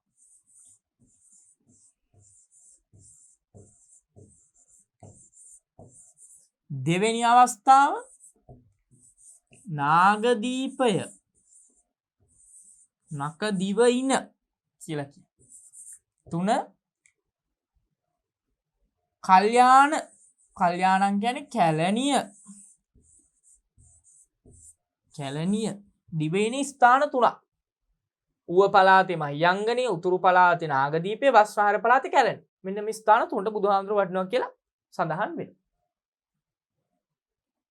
කැලණියට වැඩියාම පදලාංචන ශ්‍රී පාදේ දිවාගුහා කල්යාණ පදලාංචන දිවාගුහා ඊට පස්සේ දීගවාප චේතියංච මුතිංගන මුතියංගන චේතිය චේතිංච මුතිංගන නේද? තිස්ස මහා විහාර ඒත් එක්කම අපේ අනුරාධපුරයේ තියෙන 8ම ස්ථාන නේද? අන්න තූපාරාම, භයාගිරිය, අබේගිරිය, මුතියංගනේ ආදී බදුළු පළාතේ ප්‍රදේශ. මෙන්න මේ විදිහට විවිධ ප්‍රදේශ වලට බුදුහාමුදුරුවෝ වැඩම කරනවා. වැඩම කළ ඒ ස්ථානවල උන්වහන්සේ වැඩ ඉන්න මේ 12 ස්ථානවල. එතකොට මෙන්න මේ බුදුහාමුදුරුවෝ පළවෙනි ලංකා ගමනේ සිද්ධ වෙන්නේ මහියංගනේ. මහියංගනේ යක්ෂ ගෝත්‍රිකයින් දමනය කරනවා කියලා. යක්ෂ ගෝත්‍රික ජනතාව. මහියංගනේ කියලා කියන්නේ මහා වැලිගම් නිම්නේ ඊටාම ලස්සන අලංකාර භූමි භාගයක තමයි මේ සිද්ධිය සිද්ධ වෙන්නේ. ඒ බුදුහාමුදුරු යමාමා පෙළහර පාලා මේ අය දමනය කරා කියලා මහාවංශයේ තියෙනවා. මේ අය ගිරිදිවයිනට පිටමන් කරා කියලා කියනවා. කොහොම වුණත් ඒ සිද්ධියේ එක වැදගත් අවස්ථාවක් අපිට හමු වෙනවා. ඒ තමයි ඒ සුමන සමන් දිව්‍ය රාජ්‍ය සමන්තකූට පර්වත ප්‍රදේශයට අධිපතිව හිටපු සුමන සමන් දිව්‍ය රාජ්‍ය ඇවිල්ලා බුදුහාමුදුරන්ගෙන් බණ අහලා පැහැදීමටපත් වෙලා සෝහන් ඵලයටපත් වෙනවා. බලන්න ලංකාවේදී රජු මේ දෙවියන් සෝවහන් වෙන සුමන සමන් ප්‍රදේශයේ භාර දෙවි කෙනෙක්. මහියංගනේදී සෝවහන් ඵලයට සම්මා දෘෂ්ටික භාවයටපත් වෙනවා. සම්මා දෘෂ්ටික දෙවියෙක් බවට පත් වෙනවා. බුදුහාමුදුරුවෝ වඳින්න යමක් දෙනවා. ඒ තමයි කේශ ධාතු. මෙන්න මේ කේශ ධාතු තැම්පත් කරලා මහියංගන තූපය බුද්ධ කාලය තුලම ඉදිවන ස්තූපයක් විදියට මහා වංශයේ දක්වලා තියෙනවා. මහියංගන දාගැබ. ඒක එක් අවස්ථාවක්. එක් ප්‍රවෘත්තියක්. අපි දන්නවා තව ප්‍රවෘත්තියක් තියෙනවා දරුවනේ. බුදුහාමුදුරුවෝ බුද්ධත්වයට පත් වෙලා වැඩ ඉන්නකොට තපස්සු හා බල්ලුක කියන වෙළඳ බෑයන් දෙදෙනා බුදුහාමුදුරන්ට විලඳ මීපැණි පූජා කරනවා. ඒ තමයි පළවෙනි දේවේ වාචික උපාසකවරු. බුද්ධ ධම්ම කියන දෙරුවන් සරණ ගියපු උපාසකවරු දෙදෙනා. මේ දෙදෙනා තමන්ට හිමි වූ කේශ ධාතු බුදුහාමුදුර ලබා දෙනවා. යටත් කේශ ධාතු. ඒ කේශ ධාතු අරගෙන ඇවිල්ලා ලංකාවේ ගිරිහඬු සෑය ඉදි කරා කියලා මහාවංශයේ තියෙනවා. ඒතර බලන්න නැගිනිර පළාතේ දාගැබක් ඉදි වෙනවා. බුදුහාමුදුරන්ගේ කාලය තුල ජීවමාන ධර්මාන සමයේ නේද? ඒත් එකම මහියංගන දාගැබ. ඒ ධර්මාන සමයේ ඉදි වෙනවා. ඒතර මේ දෙකම බුදුහාමුදුර වැඩ ඉන්න කාලය තුල ඉදිවන ස්තූප දෙකක්. ඒතර පේනවා මේ විශාල ස්තූප නෙමෙයි අද තියෙන මට්ටමේ මහියංගන දාගැබවත් අපේ ගිරිහඬු සෑයවත් ඒ ප්‍රමාණෙ නෙමෙයි. මේ ඊටාම කුඩා ප්‍රමාණයේ දාගැබ. මොකද පේනවා මේ මහියංගන දාගැබ අවස්ථා කීපයකදීම ප්‍රතිසංස්කරණයන්ට ලක් වෙමින් ඒක රියන් 12 16 ආදී විදිහට විශාල වෙමින් මේක සංවර්ධනය වුණා. ඊළඟට බුදුහාමුදුරුවෝ වඩින්නේ නාගදීපයට. නේද? චූලෝදර මහෝදර නේද? ආදී මේ නාග දීපය කියලා කියන්නේ නයින් ආශ්‍රිත නාග වාසී නේද? ආශ්‍රිත දූපත නක දිවයින කියලා මේක ඉතිසෙල් නක දිවයින නාග දීපය. එහි වැඩම කළ උන්වහන්සේ ධර්ම දේශනා කරන. එහිදී මණියක්ඛික නාරජුගේ ආරාධනාවෙන් බුදුහාමුදුරුවෝ තෙවෙනි වර කැලණියට වඩිනවා. අන්න කැලණිය කියන ප්‍රදේශයට වැඩම කළ හෙත් ධර්ම දේශනා කරලා ඉන්න අනතුරුව තමයි ශ්‍රීපාද පද්මයේ තබන්නේ. ශ්‍රීපාද පර්වත ප්‍රාන්තයේ පර්වතයේ මුදුනේ ශ්‍රීපතුල මගුල් ලකුණු 108කින් සමලාංකෘත වූ ශ්‍රීපාද පද්මය පිහිටුව. යන්නම් නදාය නදියා පුලිනේච තීරේ යම් සච්ච බද්ද ගිරිකේ සුමනාචලග්ගි. නේද? මේ සමන්ත කූටේ බුදුහාමුදුර ශ්‍රීපතුල පිහිටුව. අන්න ඊට වැදගත් අවස්ථාව. මොකද සමන්ත කූටේට වඩින්ට ඇත්තේ සුමන සමන් දිව්‍ය රාජ්‍යයේ ආරාධනය වෙන්න පුළුවන් මේ තෙවෙනි වර වැඩම කරපු වෙලාව. අන්න ඊතර බුදුහාමුදුර ලංකාවත් එක්ක සමීප සම්බන්ධයක් තිබිලා තියෙනවා. දැන් අර තපස්සු හා බල්ලුක වෙළඳ බෑයන් දෙදෙනා ලංකාවට වැඩම කරා කියලා සඳහන් වෙනවා වගේම මේ දෙන්න සම්බන්ධව බුරුමේ පුරාවෘත්තකුත් තියෙනවා. ඒක අපේ දරුවන්ට බෞද්ධ සංස්කෘතිය විෂයේ බුරුමය ගැන ඉගෙන ගන්නකොට පුළුවන් ඉගෙන ගන්න. මේ තපස්සු හා බල්ලුක දෙදෙනා මොන් ගෝත්‍රිකයෝ. බුරුම වංශයක් මේ මොන් ගෝත්‍රය කියන්නේ. මොන් වංශික මේ දෙදෙනා සේදගොන් චෛත්‍ය ඉදි කරන්න අවශ්‍ය කරන මේ කේශ ධාතු එහෙ රැගෙන ගිය බව සඳහන් වෙනවා. මේ ප්‍රවෘත්ති තියෙනවා. කොහොම වුණත් අපි ඒ වැඩිදුරට බුරුමේ ඉගෙන ගන්නකොට ඉගෙන ගන්න පුළුවන්. ඒතර බුදුහාමුදුරුවෝ ලංකාවට නිතර වැඩම කරපු ඒත් එක්කම ලංකාවත් එක්ක සම්බන්ධතාවයක් තිබුණු කෙනෙක් බව අපිට පැහැදිලිව පේනවා. එතකොට ඒ අනුව බුද්ධ ධර්මයේ සම්බන්ධව බුදුහාමුදුරුවෝ දේශනා කරපු දේශනාවන් සම්බන්ධව කාරණා තියෙන්න පුළුවන්. කෙනෙක් අදහසක් දක්වන මේ මහින්දාගමනයට පෙර බුදුහාමුදුරනේ ලංකාගමනේ සුදු නොවූ බව. මොකද ඓතිහාසික පුරාවිද්‍යාත්මක සාධක මේ සඳහා ලැබෙන්නේ නැති නිසා. දැන් බුදුහාමුදුරුවෝ මේ අවස්ථාවන්හිදී ධර්ම දේශනා කරපු බව මහවංශයේ තියෙනවා. හැබැයි ලංකාවේ දේශනා කරපු කිසිම සූත්‍රයක් ත්‍රිපිටකේ නැහැ. ඒකත් කෙනෙක් සාධක විදියට ගන්නවා මේ මහින්දාගමනේ සිදු නොවූ බව. හැබැයි ගන්න බෑ. මොකද ත්‍රිපිටකයේ තියෙන සූත්‍ර වලින් බොහෝ ප්‍රමාණයක් අද අපිට විද්‍යමාන වෙන්නේ නැහැ. විශේෂයෙන්ම සංයුත්ත නිකායේ සූත්‍ර 7000 ගාණක් තියෙනවා කියලා අපේ අටුවාවේ තියෙනවා. ඒත් එකම අංගුත්තර නිකායේ සූත්‍ර 9000 ගාණක් තියෙන බව අටුවාවේ සඳහන් වෙනවා පැහැදිලි සංඛ්‍යාත් එක්ක. හැබැයි ඊතරම් සූත්‍ර ප්‍රමාණයක් අද නිකාය ග්‍රන්ථවල නැහැ. ඒතර පේනවා අභාවයට ගියපු සූත්‍රات තියෙන්න පුළුවන් ලංකාවේ දේශනා කරපු ධර්ම කාරණා ඇතුළත. ඒතර පැහැදිලිව පේනවා ඒ කාරණේ අපිට සාධක විදිහට ගන්න බෑ මහින්දාගමනේ මේ බුදුහාමුදුර ලංකාවට වැඩම කිරීම සිදු නොවූ බවට. සාධක විදිහට ගන්න බෑ. හැබැයි කොහොම වුණත් ලංකාවත් එක්ක උන්වහන්සේගේ යම්කිසි සම්බන්ධතාවක් තිබිලා තියෙනවා මේ මහාවංශ කර්තෘවරයා මේ දක්වන කතා. මොකද මහාවංශ කර්තෘවරයා මේ ඔහුගේ හිතලුවක් විදිහට ගොඩනගන්නේ නැහැ. මහා වංශය ලියන්න මූලාශ්‍ර කරගන්නේ සිහලට්ඨ කතා මහා වංශෝ කියලා අපේ තිබිලා තියෙනවා පැරණි සිංහල මහා වංශයක් පාලි මහා වංශය ලියන්න පෙර. ඒක මූලාශ්‍ර විදිහට ගන්න. සිහලට්ඨ කතා මහා වංශය.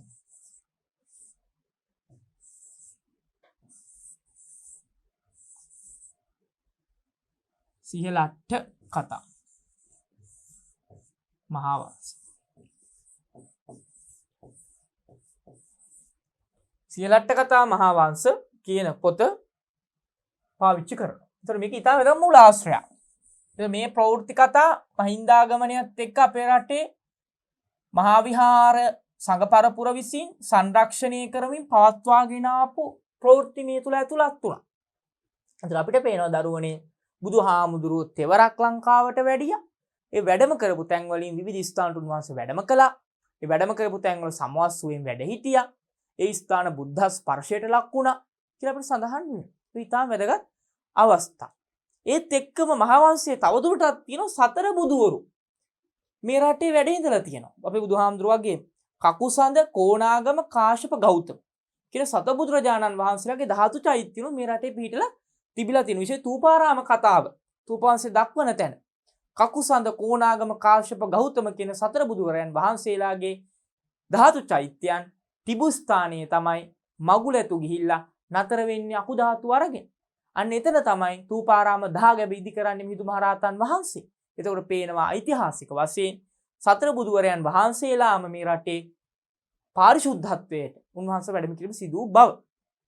කොහොම වුණත් අපිට වැදගත් වෙනවා මේ මහින්දාගමනයට පෙර අපේ රටේ ජනතාව බුදුදහම ගැන යම් අවබෝධයක් දැනගෙන තියෙන්න ඇති කියන කාරණය. ඒත් එක්කම දරුවනේ බුදුහාමුදුරුවෝ තෙවරක් ලංකාවට වැඩම කරා වගේම බුද්ධ පරිනිර්වාණයෙන් පස්සේ උන්වහන්සේගේ ධාතු බෙදෙනවා. අපිට මේ ගැන සඳහන් වෙනවා. ඉතා වැදගත් සූත්‍රයක් තියෙනවා දීඝනිකායේ මහා වග්ගයේ. දීඝනිකායේ මහා වග්ගයේ අපේ දරුවෝ දන්නවා මේ සූත්‍රය මතක තබා ගන්න ඕන. මහා පරිනිබ්බාන සූත්‍රය. මේ සූත්‍ර දේශනාව තමයි තේරවාද ත්‍රිපිටකයේ තියෙන විශාලම සූත්‍රය. මහා පරිනිබ්බාන. මේ මහා පරිනිබ්බාන සූත්‍රයේ ඇතුළත් වෙනවා බුදුහාමුදුරන්ගේ ධාතු බෙදීමේ කතාව. මොනවද? ධාතු බෙදීමේ කතාව. ධාතු බෙදීමේ කතාව. ධාතු බෙදීමේ කතා වලට අනුව ද්‍රෝණ 8ක් ධාතු බෙදනවා. ඒ අවස්ථාවේදී ඒ ධාතු වලින් කොටසක් විදියට අපේ රටේටත් ලැබෙනවා සරබූ කියන මහරහතන් වහන්සේ. සරියුත් මහරහතන් වහන්සේගේ ශිෂ්‍යෙක් වුණ සරබු මහරහතන් වහන්සේ අකුධාතුන් වහන්සේ නමක්. මොකද දකුණු අකුධාතුව තූපාරාමයට ලැබෙන්නේ. අනිත් අකුධාතුන් වහන්සේ ලංකාවට වැඩම කරගෙන ඇවිදින් මහියංගන තූපේ තැන්පත් කළේ රියන් 16ක් දක්වා උස් කොට ප්‍රසංස්කරණය කරමින් නව ආකාරයට බඳවනවා කියලා සඳහන් වෙනවා. ඒක ඉතාම වැදගත් ප්‍රවෘත්තියක්. එතකොට බුදුහාමුදුරුවෝ පිරිනිවන් පාපු ආසන්න කාලය තුලත් අපේ රටේ ධර්ම දූතයෝ ආගිය බවට සාධක තියෙනවා. එතකොට අකුධාතුව කියලා කියන්නේ බුදුහාමුදුරනේ ධාතු අතර විශේෂයෙන් වැදගත් වෙන ධාතුවක්. මොකද බුදුහාමුදුරුවෝ අපේ ගෞතම බුදුහාමුදුරුවෝ අල්පායුෂ්ක බුදුවරයන් වහන්සේ නමක් නිසා උන්වහන්සේගේ ධාතු විසිරුණා. දීර්ඝායුෂ්ක බුදුවරයන් වහන්සේලාගේ ධාතු විසිරුනේ නැහැ. කාශ්‍යප බුදුහාමුදුරන්ගේ ධාතු ඒක ඝනව පැවතුන. ඒක ගොඩක්. ඒතර එක් ධාතු චෛත්‍ය හදන්න පුළුවන්. අපේ බුදුහාමුදුරන්ගේ ධාතු අබපියලි මුම්පියලි ආදී ප්‍රමාණ වලට වෙන් වුණා. ඒ අතරින් ධාතුන් වහන්සේලා 7 නමක් විසිරුනේ නැහැ. කැඩුන්නේ නැහැ. කුඩා කැබිලි වලට වෙන් වුණේ නැහැ. ඒ තමයි සතර දළදා වහන්සේලා. ඒත් එක්ක මෙතන ධාතුන් 4 නම සතර දළදා වහන්සේලා.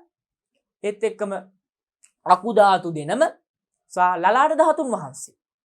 මේ 7 නම ධාතුන් වහන්සේලා 7 නම පවතින. ඒ අතින් විශේෂම ධාතුවක් තමයි අකු ධාතුව. ඒතර මේ වගේ විශේෂ ධාතුවක් බුදුහාම විශාල ධාතුවක් අපේ රටට ධාතුන් වහන්සේ නමක් අපේ රටට වැඩම කරවලා ඒ චෛත්‍ය ඉදි කරන්නේ මේ ප්‍රදේශයේ වන්දනා කරන පිරිසක් ඉන්න ඕන.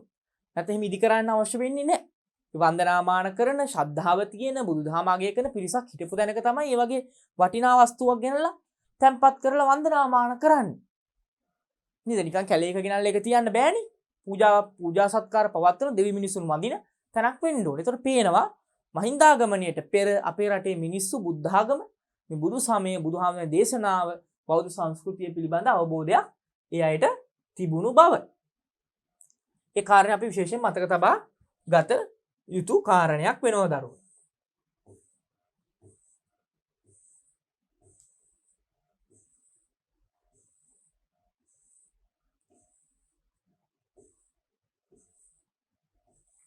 එතකොට දරුවනේ ධර්ම ප්‍රචාරය සිද්ධ වෙන තුන්වන ධර්ම සංගායනාව ප්‍රතිඵලයක් විදියට මහින්දාගමණය පෙර අපේ රටේ ලක්වැසියන් බුද්ධ ආගම දැනගෙන හිටියා. මේ මූලාශ්‍ර දීපවංශයේ මහා වංශයේ සමන්ත පාසාදිකාව කියන ග්‍රන්ථ තුන. මේක විශේෂ අපේ දරුවෝ මතක තබා ගන්න ඕන වෙනවා. ඊළඟට මේ බුදුරජාණන් වහන්සේගේ ලංකා ගමනය ඒත් එක්කම මම පෙර සඳහන් කරපු සරබූ කියන තෙරුන් වහන්සේ අකුධාතුව රැගෙන ලංකාවට වැඩම කරා. ඒත් එක්කම මේ ආර්ය සංක්‍රමණ බුදුදහමේ ව්‍යාප්තියේ ප්‍රධාන වශයෙන් බලපාපු දෙයක් තමයි ආර්ය සංක්‍රමණ කියන කාරණය. ඒක ඉතාම වැදගත් අවස්ථාවක් ආර්ය සංක්‍රමණ. මම අර පෙර සඳහන් කරා වගේ ආර්ය කණ්ඩායම් 4ක් පැමිණෙනවා. විජය රජු ඇතුළු පිරිස, විජය රජුට අග්‍රමහේසිකාවක් විදියට විජය කුමරිය ඇතුළු පිරිස, ඒත් එක්කම පණ්ඩුවාසදේව රජු ඇසුරු පිරිස, ඒත් එක්කම පණ්ඩුවාසදේව රජුට අග්‍රමහේසිකාවක් විදියට බදකච්ඡායනා කුමරිය ඇතුළු පිරිස. විතර ප්‍රධාන ආර්ය කණ්ඩායම් 4ක් ලංකාවට පැමිණෙනවා. මේ ආර්ය කණ්ඩායම් ಭಾರತ දේශයේ විවිධ ප්‍රදේශ වලින් පැමිණෙනවා. විජය රජුරුවත් එක්ක 700ක් පිරිස පැමිණෙනවා. විතර බලන්න විශාල පිරිසක් පැමිණෙනවා. මේ ಭಾರತයෙන් එන විශාල කණ්ඩායම් වල යම් යම් අය මේ බුදුදහම දැනගෙන ඉන්න පුළුවන්. බුදුදහම පිළිබඳ අදහස දැනගෙන මොකද ಭಾರತයේ තුල මේ බුදුදහම ශීඝ්‍රයෙන් පැතිර ගියා මධ්‍ය මණ්ඩලය තුල වේගයෙන්. නේද? වේගයෙන් ව්‍යාප්ත වුණා. ඒතර වේගයෙන් ව්‍යාප්ත වෙච්ච දහමක් නොදෙන ඉන්න පුළුවන්ද? නැහැ. ඒ පිළිබඳ අදහසක් හෝ යම්කිසි නාම මාත්‍රික අවබෝධයක් හරි එයට තිබුණු බව අපිට පේන්න තියෙනවා නේද දරුවනේ? එතකොට ආර්ය සංක්‍රමණ. ඒ අතර දරුවනේ බද්දකච්ඡායනා කුමරිය විශේෂයෙන් වැදගත් වෙනවා. ඇය මහා වංශයේ දක්වන්නේ ශාක්‍ය වංශ කුමාරිකාවක් විදිහට. ශාක්‍ය වංශය කියලා කියන්නේ බුදුහාමුදුරන්ගේ වංශය.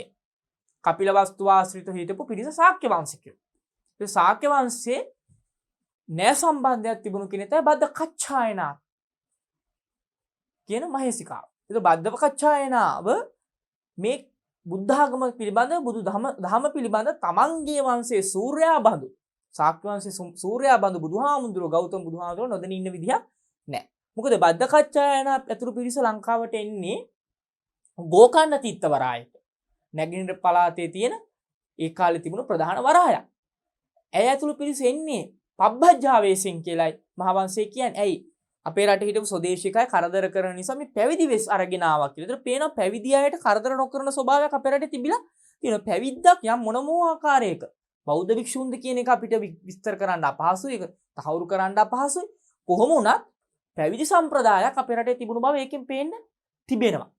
ඒත් එක්කම පණ්ඩුවාසදේව ඇතුළු පිරිස ඉන්නේ මේ මහතිත්තවරායට. ඒ අයත් මේ පබ්බජ්ජාවේසින් ආව බව සඳහන් වෙලා තිබෙනවා. ඒ මේ දූත කණ්ඩායම මේ පැවිදි වෙස්යෙන් පැමිණීම කියන එක ආරක්ෂාව පිණිස මේගොල්ලෝ පැවිදි වෙස්යෙන් ඉන්නේ. ඒ එන්නේ වානම් පැවිද්දන්ට අපේ රටේ රක්ෂණ ආවරණයක් ආරක්ෂාව තිබෙනවා. ඒකට ඒ කාරණේ අපි මතක තබාගත යුතුයි.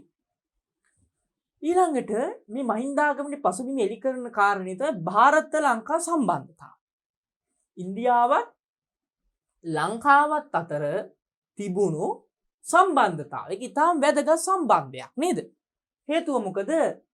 ධර්මාශෝක අධිරාජ්‍යයි අපේ තිස්ස රජුරුවොත් අතර නොදුටු මිත්‍ර සම්බන්ධයක් තිබුණා. ඇසින් දෙදෙනා දැකලා නැතත් නාම මාත්‍රිකව දෙදෙනා දැනගෙන තිබුණා. තිස්ස රජුරුවෝ පාලන බලයට පත් වෙන්නේ අපි දන්නවා මුටසීව රජුගේ අභාවය. අනුරාධපුර රාජධානිය ආරම්භ කරන්නේ පණ්ඩුකාභය කුමාරයා. අනුරාධ ගාම අනුරාධපුර බවට පත් කරලා අනුරාධ නගරය ආරම්භ කරනවා. එහි පණ්ඩුකාභය රජුගෙන් පසු ඔහුගේ පුත්‍ර මුටසීව රාජ්‍යත්වයට පත් වෙනවා.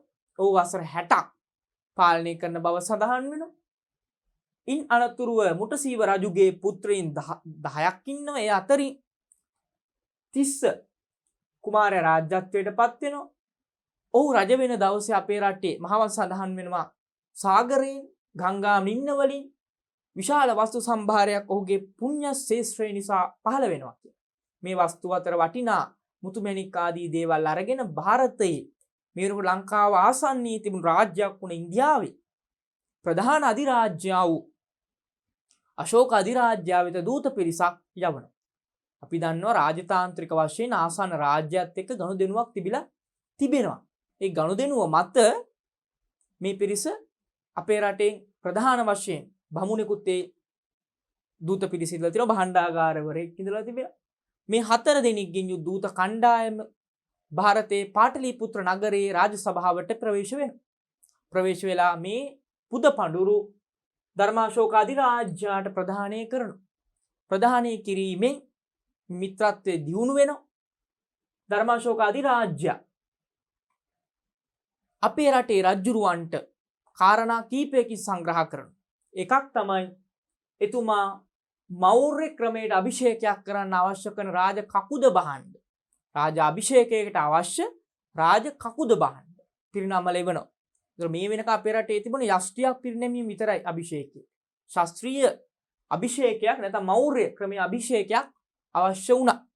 ඒ සඳහා අවශ්‍ය කරන විල් විදුනේ මිරිවඩ සංගල කඩුව කුන්තක ආදී අනෝතප්ත විලේ ජලය ගංගානම් ගංගේ ජලය ආදී විදිහට තියෙනවා. අභිෂේකයකට අවශ්‍ය කරන ක්‍රමෝපාය ඒ දේවල් අපේ රටට ලැබෙනවා. ඒත් එක්කම එතුමා ලිපියක් කියවනවා. ඒ ලිපිය තමයි මම බුදුන් දහම් සංඝුන් සරණ ගියෙමි ඔබද බුදුන් දහම් සංඝුන් සරණ යන්න. බුද්ධ ධම්ම සංඝ කියන ත්‍රිවිධ රත්නේ සරණ මම ගියා. ඔබත් බුද්ධ ධම්ම සංඝ ත්‍රිවිධ රත්නේ සරණ යන්න කියන ඉල්ලීම. ඒ දහම් පණිවිඩය ලිපියක් මාර්ගයෙන් ලැබෙන්න සලස්වන තිස්ස රජුරුවන්. ඒ විතරක් නෙමේ ಭಾರತයේ අශෝක අධිරාජ්‍ය පාවිච්චි කරපු අභිධානයක් ප්‍රදානය කළ ඉව. ගෞරව නාමය දේවානම් පිය. පියදර්ශී කියලා තමයි අශෝක රජුරු හැඳින්වුවේ. අශෝක ශිලාලේඛනවල දේවානම් පිය පියදර්ශී. ඒ දේවානම් පිය දෙවියන්ට ප්‍රිය වූ කියන අදහසින් ඒ වචනය ඒ අභිධානය අපේ රටේ රජුරවන්ට ප්‍රදානය කරනවා. ඒ නිසා අපේ රටේ රජුරු දේවානම් පිය 30 බවට පත් වෙන අභිධානයත් එක දෙවන පෑ 30 කියලා කියන්නේ ඒකයි. දෙවන පෑ 30. ඒක දෙවියන්ට ප්‍රිය වූ කියන අශෝක අධිරාජ්‍යයේ අභිධානය අපේ රටේ පාලකයොත් භාවිත කරන්න පෙළඹෙනවා. ඒක ඉතාම වැදගත් අවස්ථාවක්. ඒත් එක්කම මේ නොදුටු මිත්‍රත්වයේ ප්‍රතිඵලයක් විදිහට තමයි මේ ධර්ම දූත පිරිස ලංකාවට වැඩම කිරීම සිද්ධ වෙන්නේ. ඒක ඉතාම වැදගත් අවස්ථාවක් බවට පත් වෙනවා. ඒ ඉතාම වැදගත්. එතකොට මේ ධර්මාශෝක අධිරාජ්‍ය තමන්ගේම පුත්‍ර රත්නිය තමයි ලංකාවට ධර්ම දූත සේවය සඳහා එවන්නේ. මහින්ද තෙරුන් වහන්සේ. උන්වහන්සේ තරුණ වියේ හිටපු ඒත් එක්කම විශිෂ්ට ධර්ම දූත හැකියාවක් ධර්ම sannivedana හැකියාවක් තිබුණු ඒකාසත වෝහාර කුසලතාවෙන් භාෂා 100ක් විවහාර කිරීමේ නිපුණත්වයෙන් තිබුණු අර්ථ ධම්ම නිරුක්ති පටිභාන කියන සිල් පිළිසියාපත් මහරහත් ත්වයටපත් වූ උත්තමයාණන් වහන්සේ කෙනෙක්. ඒක රාජානුග්‍රහය යටතේ ප්‍රධාන තමන්ගේ පුත්‍ර රත්නය තමයි ලංකා රාජ්‍යයට එතුමා එවනේ අපේ රටේ රජතුමත් ಭಾರತ දේශයේ පාලකයාත් අතර තිබුණේ මිත්‍ර සම්බන්ධය නිසා මේ මිත්‍ර සම්බන්ධය අදෘෂ්ට. ඒ කියන්නේ ඇසින් නොදකපු.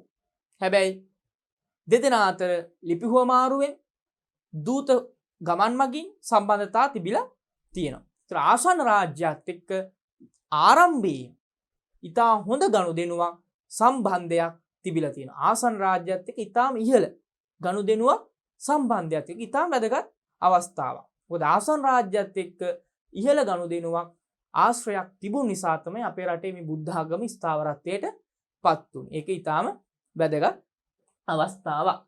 ඒ කාරණේ අපේ දරුවෝ විශේෂයෙන් මතක තබා ගැනීම ඉතාම වැදගත් වෙනවා.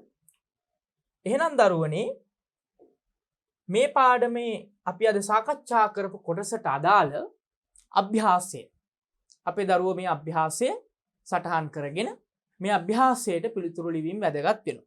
මොකද අද අපි මේ සාකච්ඡා කරපු කොටස අපේ දරුවන්ට විභාගයට මෙන්න මේ විදිහට ප්‍රශ්නය ඔබට ශාසන ඉතිහාසයේදී යොමු වෙන්න පුළුවන්.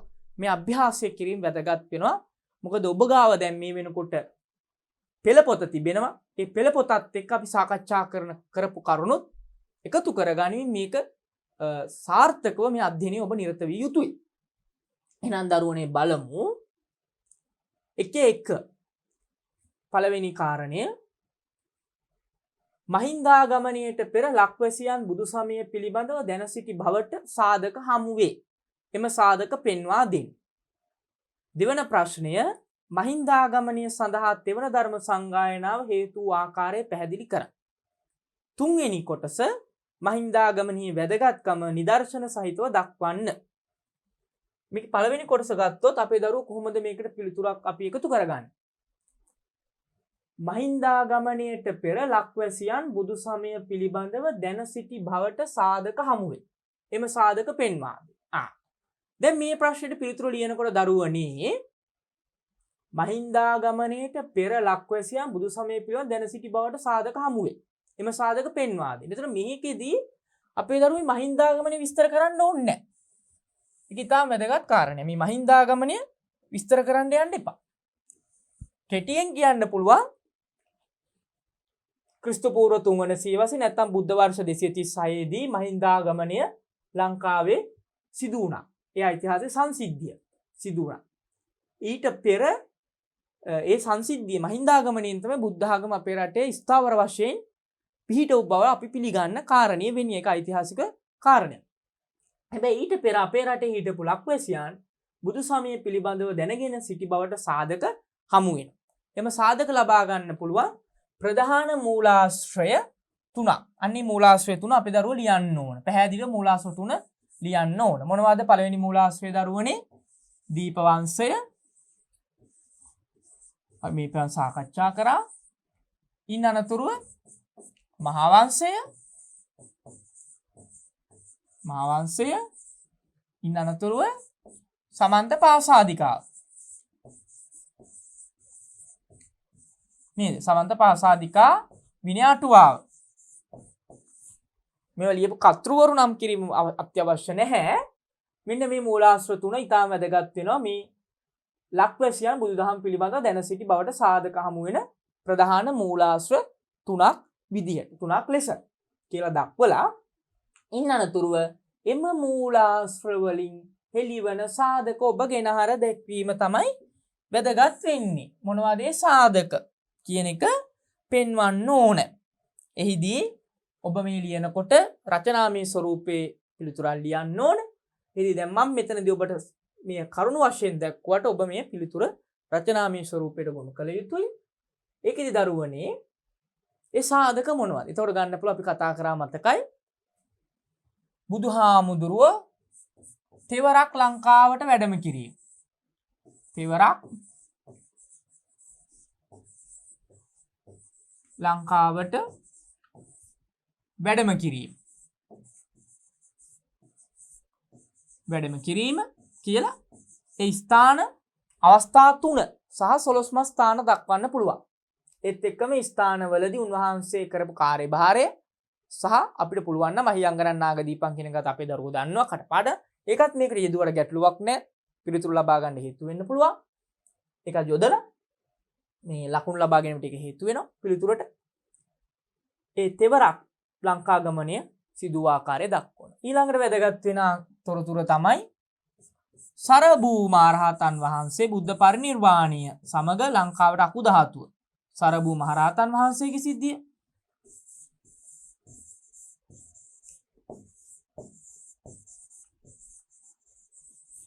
සරබූ මහරහතන් වහන්සේගේ සිද්ධිය එකතු කරගන්න ඕන. ඒ සරබූ මහරහතන් වහන්සේ සම්බන්ධ සිද්ධිය. මෙන්න මේ ටික දරුවනේ මේකට එකතු කර ගැනීම ඊටාම වැදගත්. මේ ප්‍රශ්නෙට සරබූ මහරහතන් වහන්සේ වැඩම කිරීමේ සිදුවීම.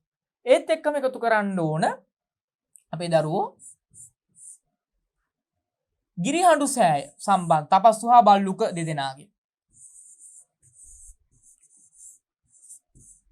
ගිරිහඬු සෑය මෙහිදී මහියංගන තූපේ ඉහළින් සඳහන් වෙනවා. ඒ සිද්ධිය ඇතුළත් කිරීම වැදගත් වෙනවා. ඊළඟට ආර්ය සංක්‍රමණ අතර බද්ධ කච්චායනා තෙරණිය සම්බන්ධව ලියන්න ඕන. මොකද ආර්ය සංක්‍රමණ අතර බද්ධ කච්චායනා තෙරණිය තමයි බද්ධ කච්චායනා කියන ශාක්‍ය වංශික කුමාරිකාව සම්බන්ධව සඳහන් කරන්න ඕනේ. මේ බද්ධ කච්චායනා ශාක්‍ය වංශික කුමාරිකාව බුදුහාමුදුරුවන්ගේ ශාක්‍ය වංශයට අයිති නෑ එක් බව, එය බුදුදහම දැනගෙන සිටින්නේ නැති බව සඳහන් කිරීම වැදගත් වෙනවා. මෙන්න මේ කාරණා ටික අපේ දරුවෝ මේ ප්‍රශ්නේදී එකතු කර ගැනීම වැදගත් වෙනවා. මේ කාරණා ටික තමයි මේ ප්‍රශ්නේදී අපි එකතු කරගන්න ඕන වෙන කාරණා ටික. එහෙනම් දරුවනේ මේ ප්‍රශ්නයට අපේ දරුවෝ පිළිතුරු ලිවීම වැදගත්. මේ පිළිතුරු ලියන්න මේ අභ්‍යාසයේ මහින්දාගමනයට පෙර ලක්වැසියන් බුදු සමය පිළිබඳව දැන සිටි බවට සාධක හමුවේ එම සාධක පෙන්වා දෙන්න. එසේනම් දරුවනේ අපි ඊළඟ කොටසෙන් මේ පාඩමේ ඉතුරු කොටස හා සම්බන්ධ වෙමු. සප්පදානං ධම්මදානං ජිනාති. සියලු දානයන්ට වඩා ධර්ම දානය උතුම් වන්නේය යන උතුම් බුදු වදන පසක් කරමින් දහම් පාසල් අධ්‍යාපනය ලබන සුවහසක් දුවා දරුවන්ගේ දහම් ඇස විවර කරමින් සම්බුද්ධ ශාසනයේ චිරස්ථිතිය උදෙසා ධම්මික පෙරේරා ෆ්‍රැසිලා පෙරේරා පදනම මගින් සිදු කෙරෙන මහඟු සමාජ සත්කාරයයි අපි වෙමු ටීපී සීලා දහම් පාසල් අධ්‍යාපනය.